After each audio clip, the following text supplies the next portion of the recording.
एक ऐसा इस्लामिक मुल्क जहां आज से तकरीबन 40 साल पहले अमेरिका का राज चलता था और इसी की बदौलत ये इस्लामिक मुल्क काफी ज्यादा बेहयाई की नजर हो चुका था। जहां पर आज इस मुस्लिम मुल्क में औरतों के हिजाब के बगैर घर से बाहर निकलने पर सख्त पाबंदी आयद है, तो वहीं पर इस मुल्क में पहले औरतों को छोटे कपड़े पहनने पर मजबूर किया जाता था। ये वो मुस्लिम मुल्क है जहाँ पहले इस्लाम मजहब का दूर दूर तक कोई ताल्लुक ना था। कहा जाता है कि अगर उस वक्त इस मुल्क में इनकलाब ना आया होता तो शायद आज भी इस मुस्लिम मुल्क में बेहयाई आम होती।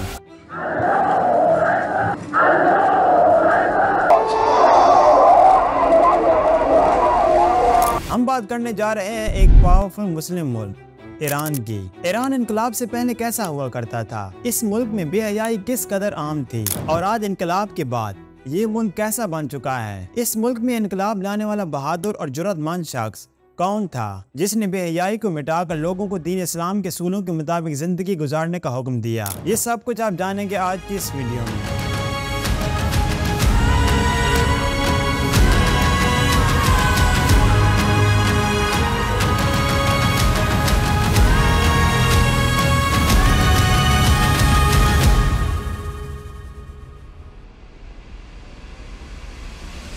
अगर आज के दौर की बात की जाए तो आज ईरान और अमेरिका के एक दूसरे के साथ काफी इख्तलाफात देखने को मिलते हैं। इन दोनों ममालिक के दरमियान आज से नहीं बल्कि कई दहाइयों से एक ना खत्म होने वाला तनाज़ा चलता आ रहा है और ये तनाज़ा वक्त गुजरने के साथ साथ कई वजूहात की बिना पर मजीद शिद्दत इख्तियार करता जा रहा है। लेकिन अगर आज से ठीक 40 साल पीछे जाकर इन दोनों ममालिक की सूरत हाल देखी जाए तो ये सूरत हाल आज से बिल्कुल मुख्तलिफ नजर आती है।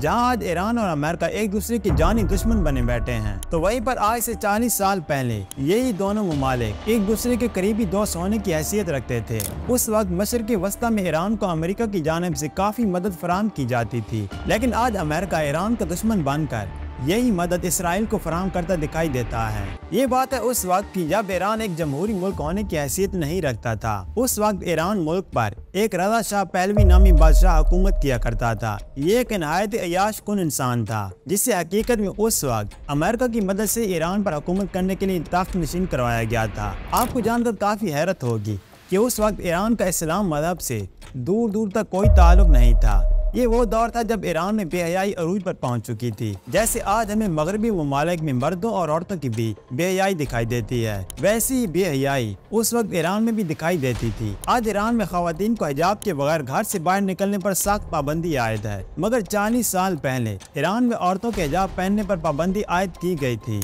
उस वक्त जो ईरानी औरत हिजाब पहने नजर आ जाए तो जबरदस्ती उसका हिजाब खींच कर उतार दिया जाता था। उस वक्त जो लोग भी दीन इस्लाम के सूलों के मुताबिक जिंदगी गुजारने की कोशिश करते तो उन्हें रातों रात बेदर्दी से कत्ल करके गायब कर दिया जाता। बेहयाई का ये आलम था कि पूरे ईरान में जगह जगह ऐसे हमाम बनाए गए थे जहाँ पर मर्द और औरत एक ही वक्त में एक साथ नहा सकते थे। ईरानी औरतें छोटे छोटे कपड़े पहने मर्दों के साथ सरेआम सड़कों पर घूमती नजर आती थी। अब अगर बात की जाए तालीमी इदारों की तो उस वक्त के तालीमी इदारों में बच्चों को भी नहायत ही छोटे छोटे कपड़े पहनने पर मजबूर किया जाता था। उस दौर में बनने वाली फिल्में भी इंतहाई बेहया किस्म की होती थी। अगर देखा जाए तो आज फैशन इंडस्ट्री के मामले में पेरिस दुनिया में सबसे आगे है। आज के दौर में निकलने वाला हर नया फैशन सबसे पहले पेरिस से ही निकलता है, लेकिन आज से 40 साल पहले फैशन इंडस्ट्री में भी पेरिस की जगह ईरान सबसे आगे हुआ करता था।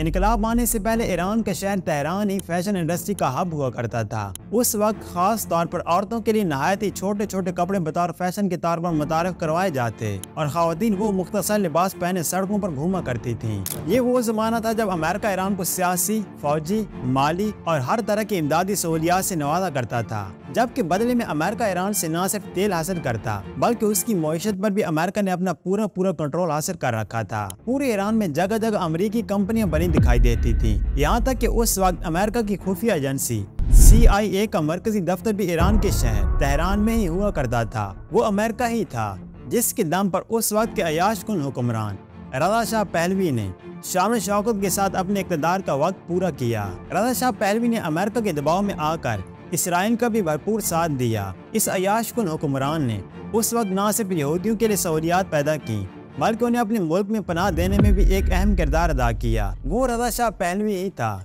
जिसने उस वक्त इसराइल की खुफिया एजेंसी मोसाद का दफ्तर तेहरान में खोलने पर रजामंदी जाहिर की। आपको यहाँ पर यह बात जानकर हैरत होगी कि उस जमाने में ईरान में असर की नमाज अदा करने पर भी सख्ती से पाबंदी आयद थी।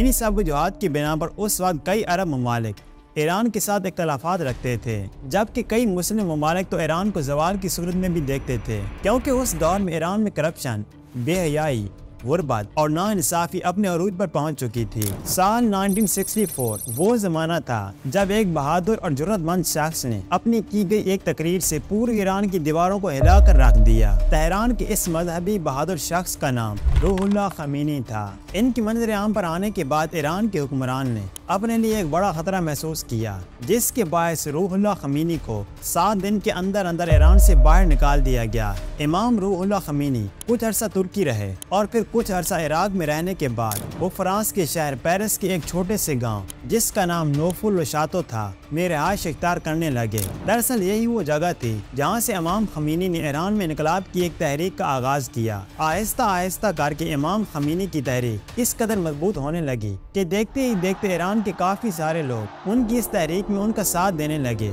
और यूँ इसी तहरीक के बायस आगे चलकर ईरान के अयाशकुन हुक्मरान रज़ा शाह पहलवी को अपनी जान बचाने के लिए मुल्क से छुपकर फरार होना पड़ा। साल 1979 वो दौर था जब इमाम खमीनी ने एक बार फिर से ईरान में कदम रखा और एक ऐसा निजाम कायम किया जिससे पूरे का पूरा ईरान ही बदल कर रख दिया। इस नए इनकलाब में सबसे पहले तो पूरे ईरान से अमेरिका के असरात को मुकम्मल तौर पर खत्म किया गया।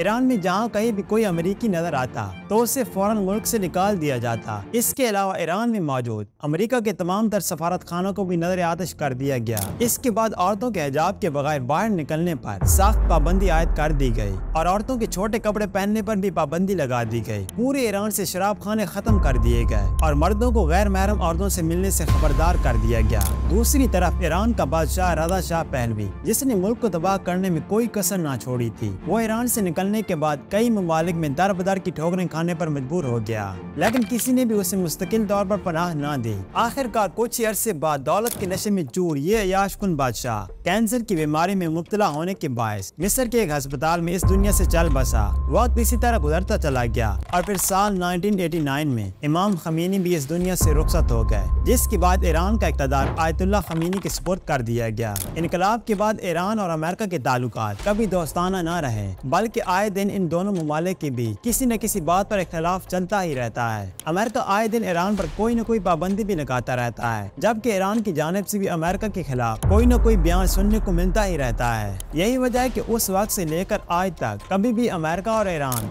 दोस्त मुल्क की हैसियत से नहीं नजर आए, जबकि इस जंग में हार तस्लीम करना भी दोनों ममालिक को हरगिज़ कबूल ना होगी, क्योंकि जहाँ एक तरफ अमेरिका की मिलिट्री पावरफुल है तो वहीं ईरान की फौजी ताकत भी किसी से कम नहीं। ये थी आज की वीडियो। उम्मीद है आपको ये वीडियो पसंद आई होगी। इस तरह की मज़ीद वीडियोस भी हमने अपने चैनल पर अपलोड कर रखी हैं, उन्हें देखने के लिए यहाँ लिंक पर क्लिक करें। खुदा हाफिज़।